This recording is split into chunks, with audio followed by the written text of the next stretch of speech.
Feds sue for millions in damages after Osprey incident at San Diego Airport.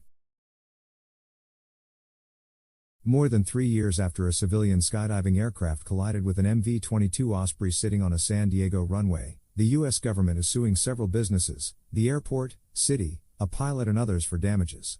The civil lawsuit, filed by the U.S. government late last month in U.S. District Court in Southern California, is seeking upward of $5.7 million for the Class A mishap, the term the military uses for its most expensive or deadly crashes, which occurred on May 30, 2020, at Brown Field Municipal Airport in San Diego, California.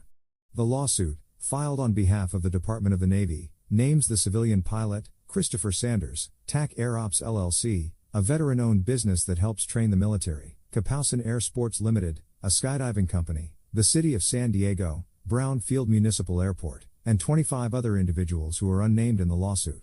Air Force to its experienced pilots. Here's $50,000 to extend your service. Defendants are indebted to the United States for the value of the repair and transportation costs of the MV-22, the lawsuit states. Between May 29, 2020, and May 31, 2020, the Marine Corps Marine Medium Tiltrotor Squadron 163 ordered 2 MV-22 aircraft to fly from Air Station Miramar to Brown Field, about 30 miles away, to conduct routine training flights, the lawsuit states.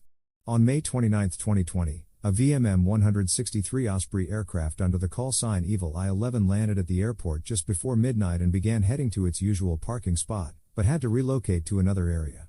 Upon arrival at the routine parking location, the crew of the MV-22 discovered that the airport failed to maintain adequate parking at its routine parking location, and the crew was forced to locate an alternate area to park the aircraft, the lawsuit says.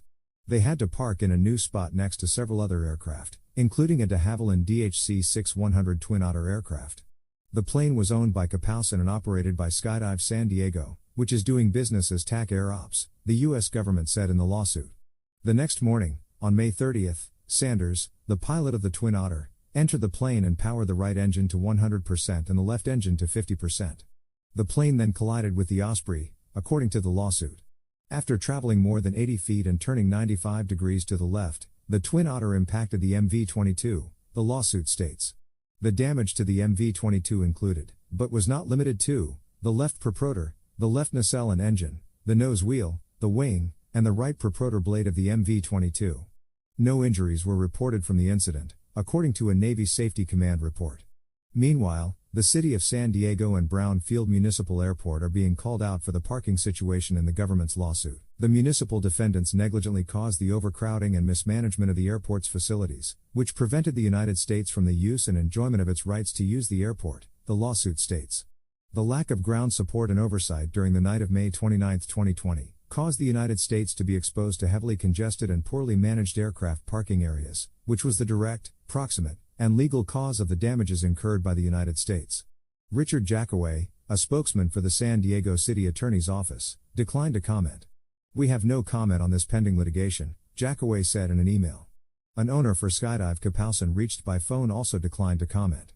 TAC Air Ops LLC did not immediately respond to numerous phone calls and emails asking about the lawsuit. Sanders did not respond to a military.com phone call and text messages left at a number associated with him as well as a relative. The U.S. government is seeking damages in the amount of at least $5,745,117.83, according to the lawsuit. The news of the civil lawsuit, first reported by Seamus Hughes of Courtwatch, comes amid 2 deadly crashes last year, most recently in June 2022, and concerning maintenance issues with the U.S. military's Osprey fleet. Thomas Novelli can be reached at thomas.novelli@military.com. Follow him on Twitter at Tom Novelli. Military quietly stops buying Ospreys as aircraft faces an uncertain future.